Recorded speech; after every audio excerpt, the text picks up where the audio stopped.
This is Cast of Wonders, the young adult audio fiction podcast featuring stories of the fantastic. Episode 311 for July the 1st, 2018. Welcome. I'm Catherine Inskip, your guest host for this episode. Alongside Alexis Goebel, I'm one of Cast of Wonders' assistant editors. Our story this week is And Flights of Skuhwiggle by Charles Lee McDaniel.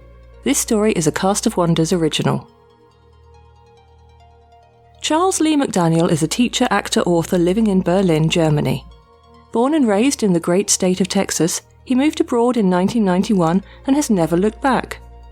As an overseas educator, he's taught a wide range of subjects, including theatre, psychology, history, government, English, philosophy, journalism and film. Charles's writings include an indie urban fantasy series for adults, The Caleb Ride Chronicles, and the play Voices Through the Wall, which was featured in a segment of the BBC radio programme The Strand.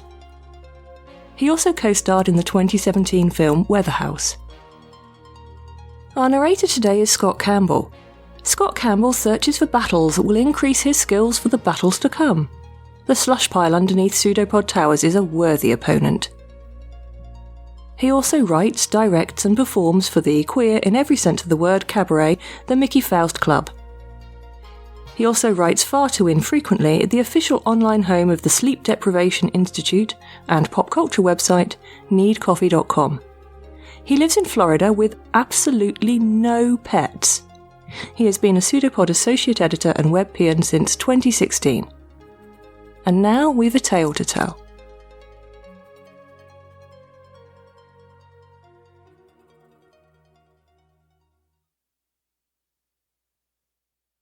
And Flights of Skuhwiggle by Charles Lee McDaniel.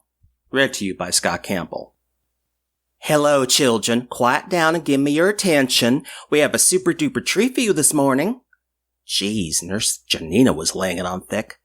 Jimmy's hand tightened around the tall stool he held, and his stomach shrank to the size of a raisin. Why are you worried? The familiar voice inside his head asked. Because I've never done this before, Jimmy thought back. Excuse me?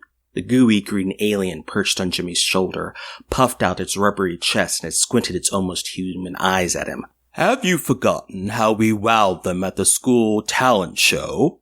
It was only a couple of weeks ago. I know you humans can't compete with Astropharians when it comes to memory, but even so... It's not that.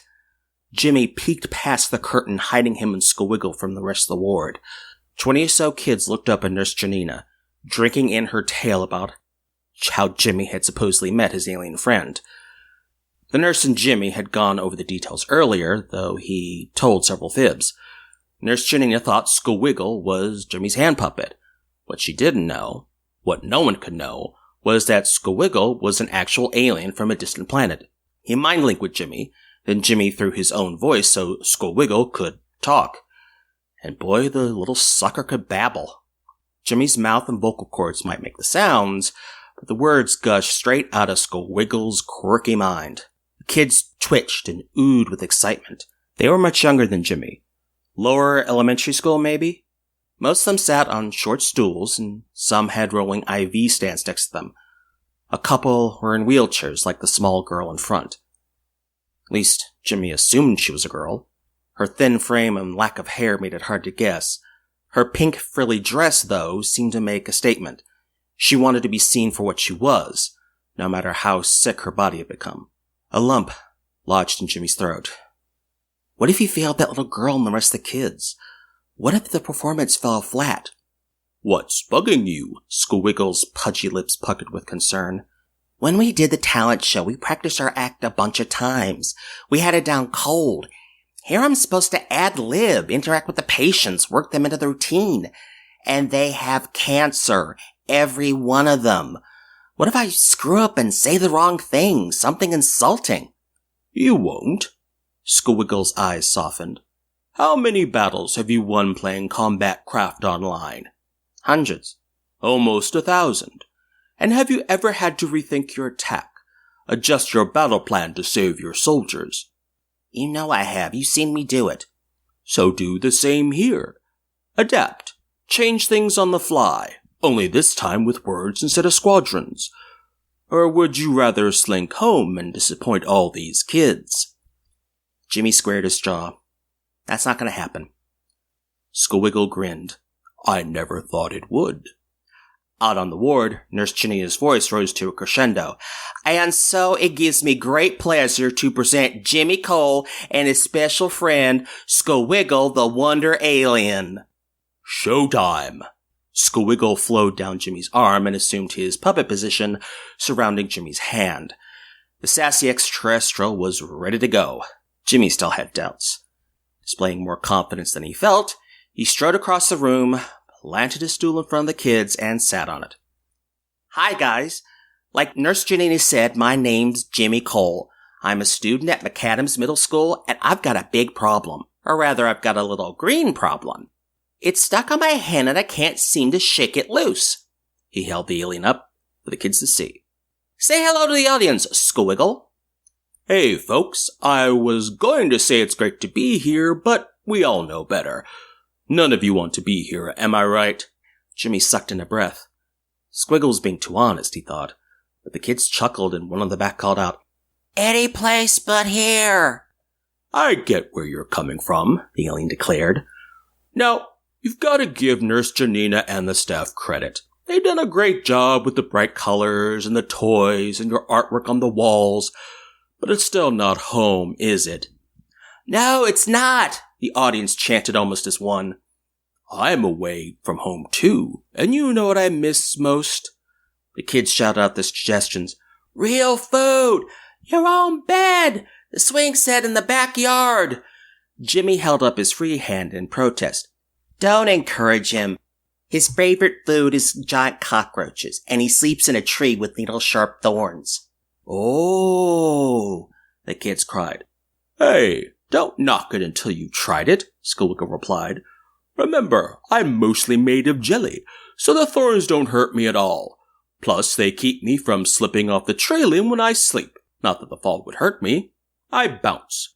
But still, getting woke up like that is worse than having your mom pour cold water over your head. And if you doubt me, ask Jimmy here. Squiggle's voice sank to a whisper. She does it to him all the time. The audience cackled, and after that, the jokes flowed. Kids would yell at things they missed, like the view from the bedroom or their mom's fried chicken. Then Jimmy and Skuhwiggle would riff off the ideas, arguing the merits of houses versus trees and earth food versus astropharia and insect dishes. They kept the children laughing for 20 minutes until Nurse Janina gave them the cut-it-short signal. They couldn't perform too long. It would tire the kids out. But the audience didn't want the show to end. Please, just one more joke, just one. All right. Skuhwiggle waggled his eyebrows at the girl in pink. Tell me, you in the front, what is the difference between a bald girl and a slick-headed alien? She snickered. The bald girl has more brains. The kids roared, and Skuhwiggle put on a hurt look. Okay, it's gang up on the alien time. Not a problem. He gave the girl a devilish smile. The difference between the wickedly handsome alien is from another planet, while the cute little bald girl is out of this world. The children burst into applause. Jimmy and Skuhwiggle bowed several times, then retreated back behind the curtain so Nurse Janina and her co-workers could return the young patients to their room. See? Squiggle's voice was back in Jimmy's head. It went great. Yeah. What's the matter? Why so glum? Jimmy peered past the curtain. There were only a few kids left, including the girl in the wheelchair. It's not fair. We go back to our lives, but what do they go back to? Their own lives. Squiggle's mouth straightened into a thin line. We can't change what's happening. All we can do is make them feel better for a while. That has to be enough. The curtain shifted to the side and Nurse Janina stuck her head in. Great job. The kids loved it. She paused for a moment. There's one more thing. Someone special wants to meet you and Skuhwiggle. Her name is Rosie. Do you have a minute you could spare? The girl in the front row? Jimmy asked. She's really sick, isn't she? Will it be long before? Nurse Janina shook her head and swallowed. Not long at all.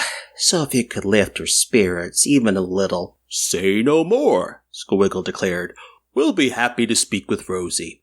Bless you both. Nurse Janina held the curtain aside. Come, let me introduce you. Rosie squirmed in her chair as they approached. You guys were awesome. Her voice was shaky, her words slurred. Thank you so much. It's no big deal, Jimmy mumbled. You're wrong. It was special. How so? You treated us like people. Not sick kids, just ordinary people. You didn't try to talk around what was happening to us either. You made jokes about it, and the jokes were funny. She sank back into her chair. I wish my parents could have heard you. Why is that? Skuhwiggle asked. To be honest, with the mouth I've got, sometimes parents throw things. Lucky for me, my outside is bouncy. Rosie giggled. That's what I mean. You talk straight, but my parents can't. I bring up the cancer, they change the subject. Maybe they're scared, Jimmy suggested. Maybe it hurts too much to think about you being gone. That's what I'm trying to tell them. That it's okay. That I'm okay inside. But they won't listen. I even looked up quotes on the internet to make them feel better, but they only cry more. What kind of quotes? Quotes about death and how it's not so bad. You want to hear my favorite? Sure. It goes like this. And flights of angels sing thee to thy rest. Isn't it beautiful? That's how I hope it'll be. I want to hear the angels sing. I'm ready to hear them, but my mom and dad won't listen. Because you're going about it the wrong way. Skuhwiggle leaned in close to the girl. What you need is a surefire joke. A rib tickler your parents cannot ignore, and we've got just the one. Rosie's arms waggled up and down. Tell me what it is. Nurse Janina gazed at Jimmy and Skuhwiggle as well. The silence stretched on. Tell him the joke, Jimmy prodded. Hold your horse laugh, I'm thinking. You mean you promised a joke you didn't have? She seemed really sad. I didn't know what else to do. Jimmy didn't either until he looked into Rosie's eyes, wide and brimming with hope. This isn't a joke, though it starts like one, he warned her. It's more of an icebreaker. A way to make your parents open up. Say it. All right. How is having cancer better than winning the lottery? I don't know. How is having cancer better than winning the lottery? Jimmy mentally passed the answer to Skuhwiggle. The alien nodded to the girl. Winning the lottery makes you rich, but it also makes you a target, Skuhwiggle said. You can't tell who cares for you and who just wants your money. Having cancer is the opposite. It makes you rich inside. When you have cancer, you know who loves you the most. For a moment, Rosie didn't move. Tiny tears formed in her eyes. It's perfect. Then she threw her arms around Skuhwiggle and gave him a weak hug. When the skin of Rosie's hand touched the alien's back, a new mind link flared and Jimmy's stomach turned inside out. It had happened before, Jimmy picking up on another person's thoughts and feelings through Skuhwiggle. But never someone in this much pain. The nausea was overwhelming, not to mention the penetrating pangs ricocheting through his body. Jimmy felt like he needed to lie down, but he widened his stance and steadied himself. Rosie had a different reaction. Her eyes blinked over and over, and her mouth circled in a round little O. Wow, she said, her voice slightly less slurred. Hugging an alien makes you feel good. She patted Skuhwiggle's back and let go, not a moment too soon. Jimmy sagged like a wet towel. What just happened? He thought. The link. It's been intense before, but this was beyond. My bad. Rosie caught me by surprise. I made a deep connect and it siphoned her pain into you. Don't worry, I won't let it happen again. Jimmy was only half paying attention. Rosie's twitching forehead told him the pain had flooded back into her. but she pushed her lips into a smile anyway, like she was used to it. Tell me something, Jimmy thought to Skuhwiggle. If she touches you, you can do it again, right? Yeah, but you wouldn't want that. You felt what it was like. And she didn't. You took away her pain. No, I transferred it to you. I can't keep it inside me since I don't have nerves and the feeling has to go somewhere. If you do it again, will it hurt me, like, for real? Probably not, but I can't be sure. You're the only human I've ever linked with more than a moment or two. It could suppress your immune system and you might catch something really nasty. I advise against it. You saw her face. I'm not walking away from this. I can't. Did you hear me? You could get sick yourself. Do it anyway. Skuhwiggle tilted his chin up and his eyes bored into Jimmy's. You're the bravest being I've ever known. Have I ever told you that? No. Good. I'll save it for later. Skuhwiggle winked at Rosie. Sorry, the human in me gotta get moving. But before we go, I could use another hug. And I wouldn't say no to a goodbye kiss either, if you don't mind. You got it! Rosie embraced the alien and planted a big kiss on his forehead. The pain rushed back into Jimmy, more intense than before, but this time he was ready and kept his face calm. Thanks for having us, he told Nurse Janine. No, thank you. She undid the brakes on Rosie's wheelchair and gripped the back handles. You and Skuhwiggle have done a world of good here today. You have no idea how much. You'd be surprised, Skuhwiggle quipped. Nurse Janina wheeled the girl towards the hallway. I love you guys, Rosie called out, blowing them a kiss as she disappeared through the electric doors. You okay? Skuhwiggle thought, voice quivered uncertain. Let's get to the car, Jimmy thought back. Leaving wasn't easy, though. He could barely put one foot in front of the other. Jimmy's mom was out front waiting to pick them up. How'd it go? She asked. Fabuloso, Skuhwiggle said. The kids ate it up. They even demanded an encore. Did they? She waited for Jimmy to reply. Her eyes narrowed when he didn't. What's wrong? You look pale. My stomach isn't feeling too good. Then put the puppet in your backpack and buckle up. We'll get home pronto. The ride seemed to last forever, though it only took a few minutes. Jimmy's mom did most of the talking while he struggled to keep from throwing up. As they parked in front of their apartment, Jimmy's mom hustled into Mooner's room and tucked him in. Though he was way too old for that kind of treatment, Jimmy didn't object. He was feeling that bad. When his mom left for the kitchen to prepare her get-well chicken soup, Jimmy laid on his back staring at the ceiling. He'd been feeling sick for less than an hour and he already wanted to give up. But Rosie, she'd been coping for, what, months? A year or more? How did she do it? Skuhwiggle intruded into his thoughts. You remember the crack I made about you being brave? Yeah. I was wrong. You're more than brave. You're also kind, which is much harder than being brave. And put them together, that's rare indeed. Thanks. I'll write that in my diary when I'm not trying to toss my cookies. You don't have a diary, and I don't remember them giving you cookies. And even if they did, why would you want to fling them around? I was making a joke. That's supposed to be a joke? It's not very funny. Whatever.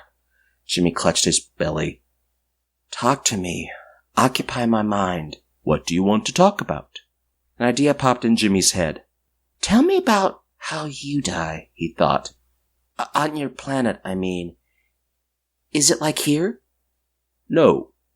We don't feel pain, but we feel loss and fear. How does it happen? We dissolve. Jimmy rubbed his temples with his fingertips. That's it? Yeah. The bio-connections holding us together give way and we melt into a puddle. A puddle we can't reform from. Do you have funerals? There's a ceremony at the aquatorium. The what? An enormous underground sea. It is also where we're spawned. kind of like going back to the beginning. You float on the surface, say your goodbyes, and return to the ooze, so part of you can join with the parts of others to make new life. Like it happens here, dust to dust. We all get recycled in the end. Jimmy's mom rapped on the door, preventing further questions. You have to eat something, she insisted. And leave the puppet here. I want you concentrating on your food. Jimmy lay Skuhwiggle next to his pillow, lurched into the kitchen, and choked down a bowl of soup that tasted like soap. When it was done, his mom forced him back to bed and took his temperature. Normal. The sickness was all in his mind, it seemed, but that didn't make it any less revolting. Once they were alone again, Skuhwiggle edged closer to Jimmy. I know it's bad, the alien thought, but you're doing great. I don't suppose I could take a short break. Nope. We're so far away, if I cut the connection, we'll never get it back. Can't fault a guy for trying. Jimmy stretched out on the bed. When night comes, will I sleep? Possible. Especially if she goes to sleep. But you'll still feel ill. Even in my dreams? Afraid so. For the next several hours and into the night, Jimmy grappled with the sick feeling. He couldn't get out of bed because he was too dizzy to stand or even sit up straight. Eventually, his eyelids drooped and he drifted into a bizarre dream filled with weird images and sensations. First, Skuhwiggle stood in front of a microphone and sang a classic rock song about breaking through to the other side. Jimmy's mom listened to that song when she needed motivation, but why would Skuhwiggle sing it in Jimmy's dream?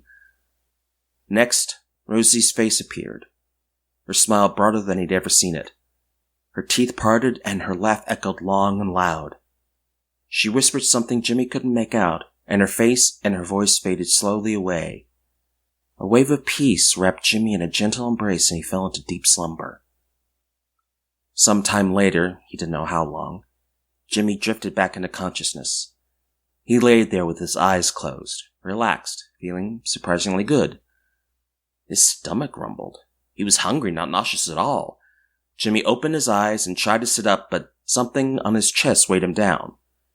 There sat Skuhwiggle, his mouth dripping at the corners.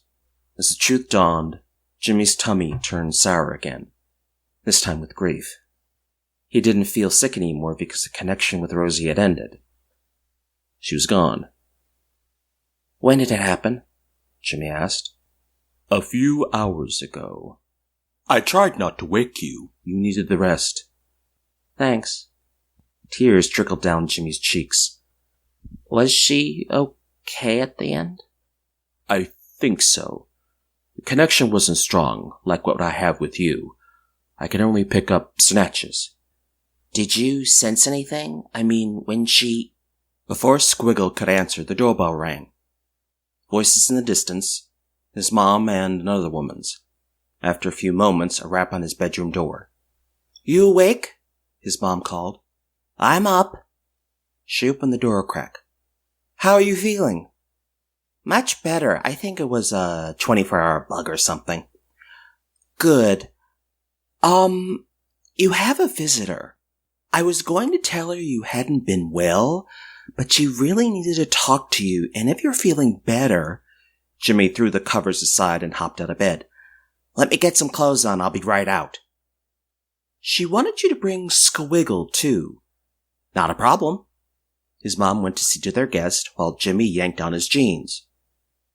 Who do you think it is? Skuhwiggle thought. You know who it is. Jimmy pulled a t-shirt over his head. What do you think she wants? No idea. But if we can give it to her, we will. She's been through enough. A woman sat with Jimmy's mom at their kitchen table. Black splotches darkened the skin under her eyes, and her cheeks sank in, like she hadn't been eating enough. Jimmy, his mom began, this is Miss Gardner. Her daughter was one of the children you performed for yesterday. The woman's fingers trembled as she shook Jimmy's hand. I'm Rosie's mom. My daughter loved your show and the things you said, and she wanted to let you know. Wanted me to tell you when she... Miss Gardner had to force the words out.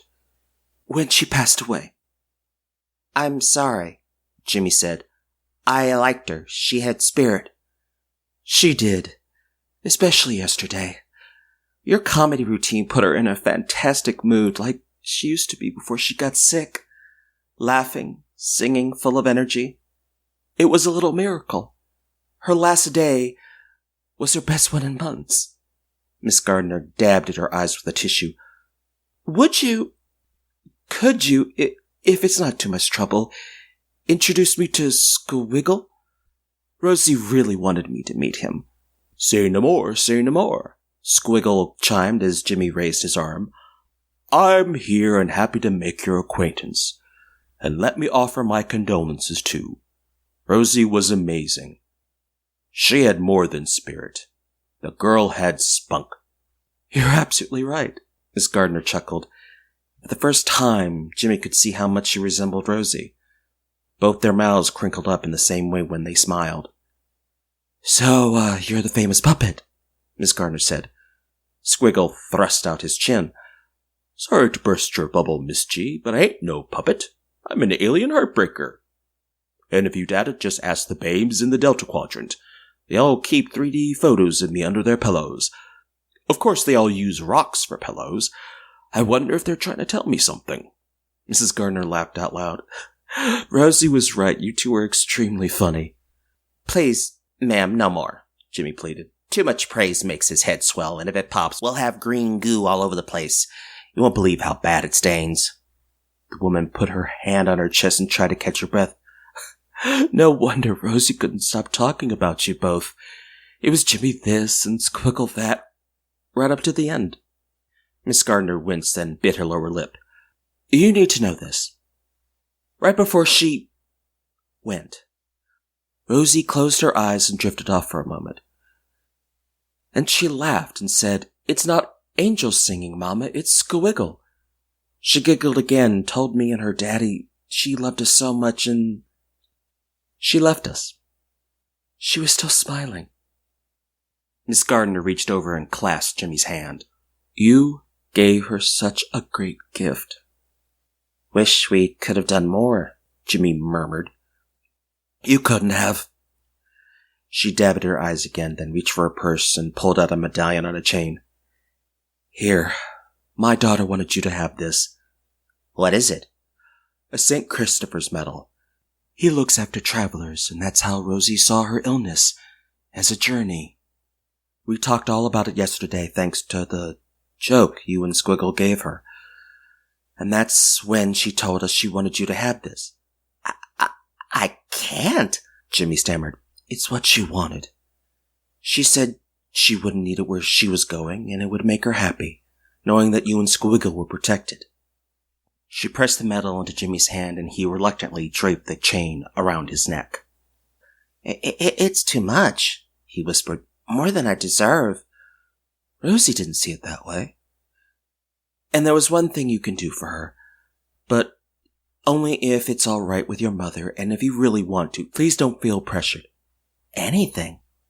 Rosie wondered if you and Skuhwiggle could speak at her memorial service, and she hoped you could make it funny. Funny? Jimmy pulled at the collar of his t-shirt. That doesn't seem right. You met Rosie. She said she didn't care, and she wanted all the people there to be happy like she was. To laugh with her one more time. Mom? Jimmy croaked. Could we? Please? Jimmy's mom cleared her throat and her voice wobbled when she spoke. Of course you can, and I'll be happy to take you. Miss Gardner, Skuhwiggle intoned, his expression more solemn than Jimmy had ever seen it. Jimmy and I would be honored. Miss Gardner's tears flowed freely. Thank you so much. I'll have to let you know the details later. Her father's at the funeral parlor making the arrangements. I couldn't bring myself to... I thought it'd be better if I came here and spoke to you. Let me get your phone number. Jimmy's mom grabbed a notepad and pen out of one of the kitchen drawers. The women exchanged contact information, and Miss Gardner gave Jimmy's shoulder a goodbye squeeze before she left to join her husband. When Jimmy's mom returned from showing their visitor out, She threw her arms open wide. Come here, you! Jimmy rushed to her and they wrapped each other in a big bear hug. I have never been prouder, she whispered in his ear. Never ever. Jimmy didn't answer her with words. Instead, his stomach emitted a large growl. James Cole, his mom mock-scolded. You need to eat something, and you need to eat it now. And since you're quite the hero, you get to choose. What's your pleasure? Could we get breakfast tacos from Sugar Brown's? The one with the bits of brisket inside? Great choice. Sugar Brown's it is. Mother grabbed her purse and slung it over her shoulder. You want to come? If it's okay with you, I'll stay here. I have a speech to write. Her mom's chin began to quiver. She pulled Jimmy in for another hug and kissed him on the forehead. I'll be right back. Once the back door closed behind her, Jimmy turned to Skuhwiggle. Last night, the rock song. It wasn't a dream, was it? You were really singing to her. Yeah. Why? She was waiting for the angels to sing. I didn't want to disappoint her. She could tell you weren't an angel, believe me. I thought I sounded pretty good. You thought wrong. And why'd you pick that song? I only had your memory to work with. The selection was limited. Jimmy made a face at the alien, then froze. Why did you think Rosie might be disappointed? He asked. I don't know, and I mean that literally. I don't know what happened when she crossed over, whether the angels sang or not. No clues? None. 1 second she was there, the next, only silence. I sang because I didn't want to chance it. Jimmy rubbed his chin. I guess you had to be there to know, to experience it on your own. They sat for a moment, not looking at each other, not moving. Then Jimmy pulled the notepad over in front of him. One thing I do know, he thought, that memorial speech won't write itself. How should we start? We should open with some zingers about how Bald was beautiful. Extremely beautiful. What do you think? I think she'd like that. Jimmy clicked the pen and poised it over the notepad. I think she'd like that a lot.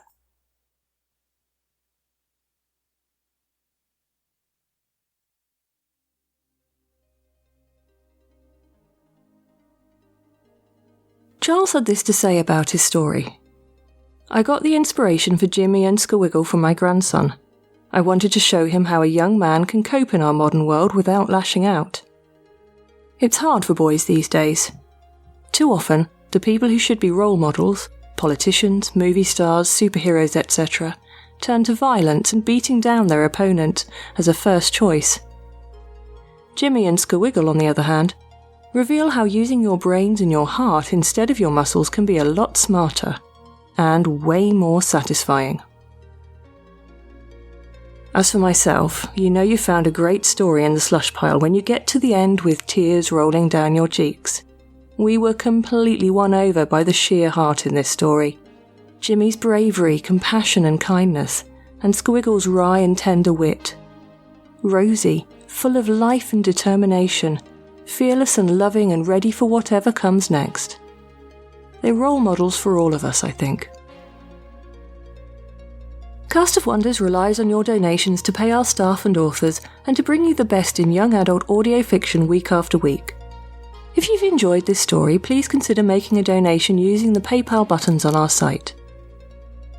Every one-time, or better yet, recurring monthly subscription helps.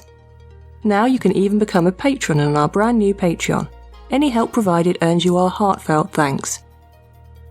You can share your appreciation for this story by leaving us a review on iTunes, sharing the episode with your friends and family, or discussing it on the EA forum, forum.escapeartists.net. We're at Cast of Wonders on Twitter. Come say hello. Cast of Wonders is a production of Escape Artists Incorporated and is brought to you by the creative team of editor and host Marguerite Kenner, assistant editors Catherine Inskip and Alexis Goebel, associate editors Alicia Caparasso, Amy Brennan, Andrew Ho, Chris Tang, Emma Smales, Carissa Sloss, Ray O, Sean Proctor, Susie Rodriguez, Tonya Bespalco, Trace Fontil and Will Haight Minor. Our audio producer is Jeremy Carter and our community manager is Danny Daly. Our episodes are released under the Creative Commons Attribution Non-Commercial No Derivatives 4.0 International License. You can share the episode, but you can't change it or sell it. The theme music is Appeal to Heavens by Alexei Nov, available from Promo DJ or his Facebook page. Thanks for listening.